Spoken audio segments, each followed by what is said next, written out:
di sini ada nama satu pengurus panitia pengkhotbah mewakili senior dan mewakili ketiga ikatan dan para undangan.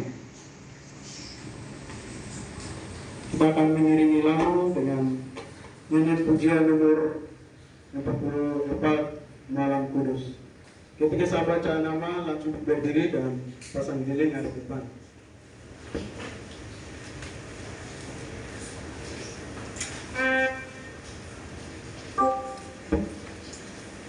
Akhirnya lagu ini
momen perayaan Natal ini tentunya semua orang secara keseluruhan Indonesia menggunakan satu tema untuk mendengarkan firman Tuhan, berita Natal.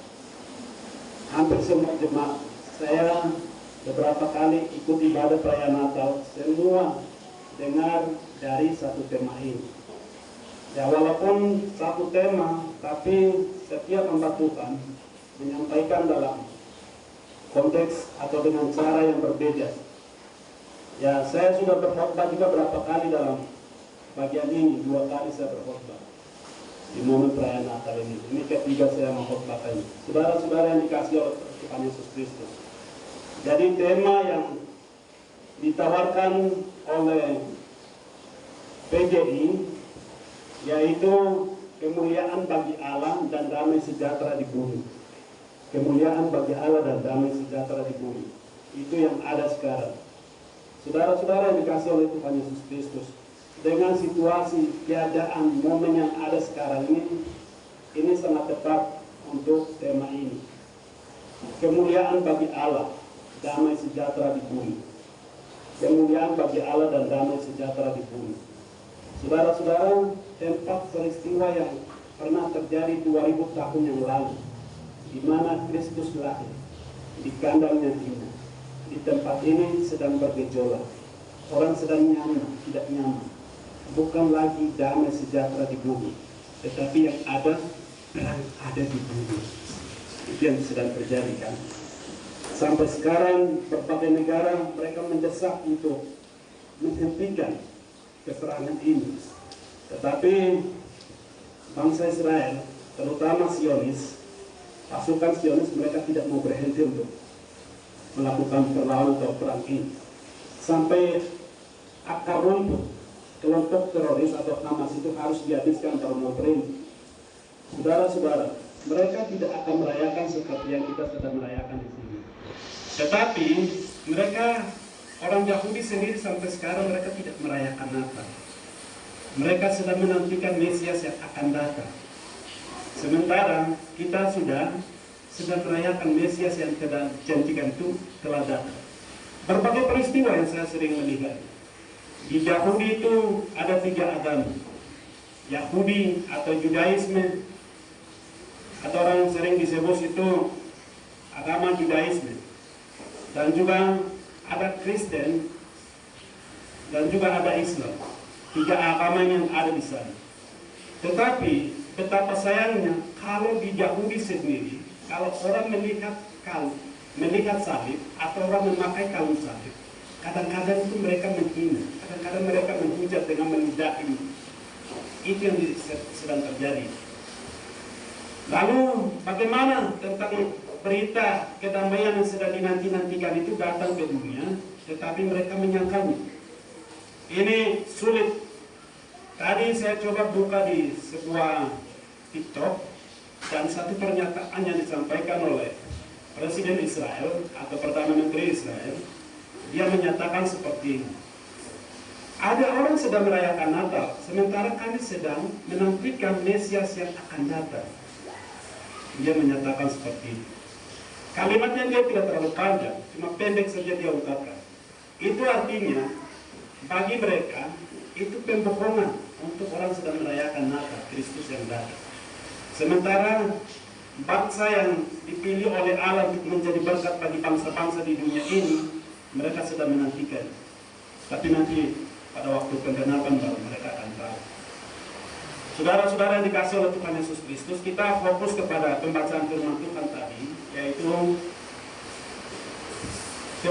kemuliaan bagi Allah dan damai sejahtera di bumi. Jadi di sini kita memperhatikan tema yang diangkat oleh PGI secara nasional yang telah diberlakukan untuk seluruh wilayah Kesatuan Republik Indonesia. Kita menggunakan tema ini, kemuliaan bagi Allah dan damai sejahtera di bumi. Di ayat yang ke-14 ini merupakan nyanyian pujian malaikat, nyanyian pujian para malaikat. Jadi mereka mengangkat tema ini diambil dari sebuah nyanyian pujian, atau istilah yang paling keren sekarang sering disebut itu paduan suara yang dipersembahkan oleh para malaikat. Saudara, kalau seandainya para malaikat ini kan memiliki sifat kekal, mereka unik, mereka memiliki pengetahuan yang lebih dari manusia. Lalu kalau mereka yang menyanyikan suara, paduan suara, kalau 4 suara kalau berbagi kemudian menyanyikan itu, bumi tergoncang. Itu terjadi di Yerusalem atau di Bethlehem. Seluruh kota Yerusalem, Yehuda, tergempar oleh nyanyian pujian yang dipersembahkan oleh para malaikat itu. Saudara-saudara yang dikasih oleh Tuhan Yesus Kristus, di sini kita melihat dalam Injil Lukas ada 4 nyanyian pujian yang dipersembahkan. Yaitu yang pertama, nyanyian pujian Maria yang sering disebut Magnificat. Magnificat itu artinya setelah Maria mendengar berita dari malaikat Gabriel bahwa engkau akan mengandung dan melahirkan seorang anak laki-laki, dan engkau akan menamakan dia Immanuel, Allah beserta kita, Allah beserta umatnya di dunia. Ketika dia mendengar itu, dia menyanyikan puji-pujian dan persembahkan hanya kepada Tuhan. Yang kedua, nyanyian Zakaria yang disebut Benedictus. Jadi nyanyian Maria itu dari Lukas pasal 1 ayat yang ke-46 sampai ayat yang 55. Sedangkan nyanyian pujian Zakaria yang disebut Benedictus itu jika di Lukas pasal 1 ayat 66 sampai ayat yang ke-77. Itu yang disebut nyanyian pujian Zakaria. Mengapa Zakaria dia harus menyanyikan puji-pujian kepada Allah? Dia sudah tua dengan istrinya, tetapi Tuhan menyatakan dia akan melahirkan seorang anak laki-laki, yaitu Yohanes Pembaptis. Yohanes Pembaptis adalah seorang nabi yang paling terakhir yang dipersiapkan oleh Tuhan untuk bekerja, untuk melakukan pekerjaannya, untuk membuka jalan bagi Kristus yang akan datang. Kemudian nyanyian yang ketiga, yaitu nyanyian malaikat dari surga yang disebut Gloria in excelsis Deo. Itu yang kita sering nyanyikan dalam nyanyian pujian. Kalau saudara baca atau menyanyi di nyanyian pujian nomor 48, itu yang disebut nyanyian Gloria in excelsis Deo, itu disebut nyanyian pujian malaikat. Jadi itu yang terdapat di ayat yang ke-14 ini, Lukas pasal 2 ayat 14. Ini merupakan nyanyian pujian malaikat. Dan juga ada pujian yang namanya pujian Simeon dan Ana yang disebut Mum Deminitis. Itu diambil dari Lukas pasal 2 ayat 28 sampai ayat yang ke-38. Jadi 4 nyanyian pujian ini. Dan salah satu nyanyian pujian yang kita renungkan bersama hari ini adalah nyanyian para malaikat. Saudara-saudara, pada waktu di mana Yesus lahir, Tuhan memilih gembala-gembala untuk berita ini disampaikan. Waktu saya membaca firman Tuhan, mulai dari Lukas pasal yang kedua ayat 8 sampai ayat yang ke-21 atau ayat yang ke-20 di sini tentang gembala-gembala di padang gurun.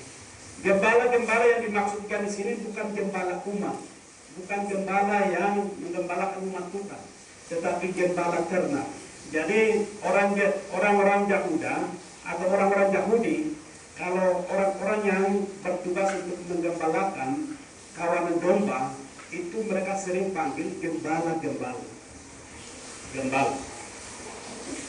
Mereka ini dianggap orang-orang yang rendahan, orang-orang yang tidak terpandang, orang-orang yang dianggap hina.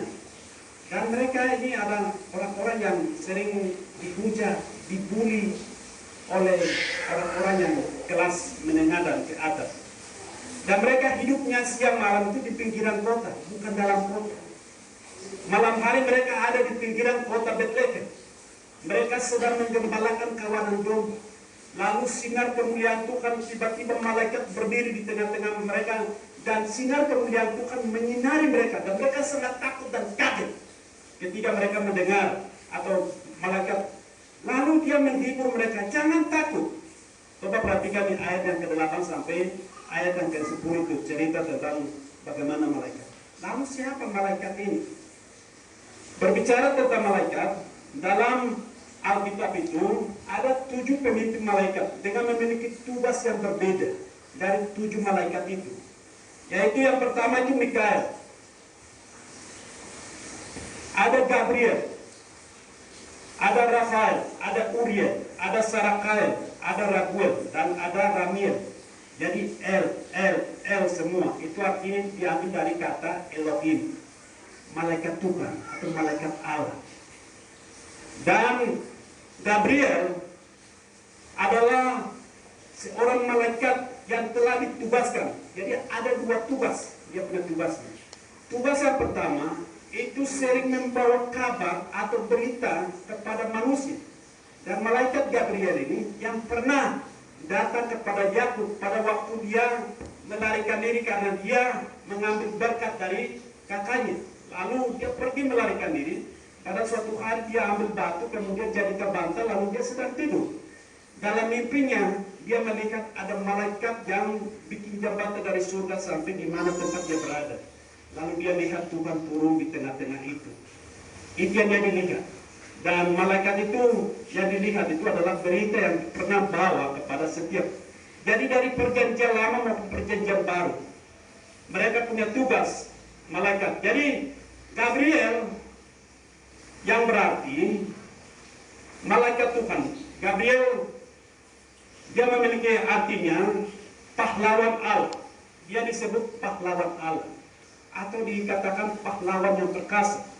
Dia memiliki tugas untuk memberitakannya. Gabriel ini juga dia yang memberitakan berita kepada Maria pada waktu Maria masih muda, sedang bertunangan. Lalu dia memberitahukan tentang kelahiran Tuhan Yesus. Lalu pada suatu hari tiba-tiba dia masuk di tengah-tengah rumah yang masih siang, lalu dia sendirian. Lalu ini seorang gadis. Yang datang ini adalah seorang malaikat tiba-tiba berdiri di tengah-tengahnya, lalu beritahukan salam bagimu. Jadi kata salam ini Maria sampai menusuk hati paling dalam. Ini kan seorang gadis kan, dia berpikir secara negatif juga. Apa artinya salam ini? Dia pikir salam ini untuk berpacaran dengan dia. Ternyata tidak. Jangan takut. Dia bilang saya akan Malaikat memberitahukan kepada dia, engkau akan mengandung dan melahirkan seorang anak laki-laki. Engkau akan menamakan dia Yesus, Immanuel, Kristus. Pada waktu dia memberitahukan seperti itu, bagaimana mungkin hal itu terjadi? Sementara saya tidak punya suami, masih nona, masih perawan. Roh yang mengaruniakannya, roh dari roh yang engkau mengandung. Jadi malaikat ini yang pernah datang juga kepada Maria. Dan malaikat yang sama juga datang kepada melalui mimpi kepada Yusuf untuk memberitahukan kepada kelahiran Tuhan. Dan malaikat yang sama juga memberitahukan kepada Zakaria untuk tentang kelahiran Tuhan Yesus Kristus. Itu Lukas pasal 1 ayat yang ke-68 sampai ayat yang ke-77. Malaikat yang sama juga datang kepada gembala-gembala untuk memberitahukan. Saudara-saudara, Gabriel bukan seorang diri. Dia memiliki beribu-ribu laksa. Beribu-ribu laksa itu kata Alkitab. Jumlahnya tidak terhitung. Yang dikatakan itu beribu-ribu laksa. Artinya jumlahnya sangat banyak. Dia adalah kepala pasukan untuk memberitahukan berita atau memberitakan firman kepada setiap umat Tuhan. Jadi kalau ada malaikat Tuhan yang mengingatkan kepada setiap orang, berarti tugasnya adalah Gabriel dengan pasukannya. Dia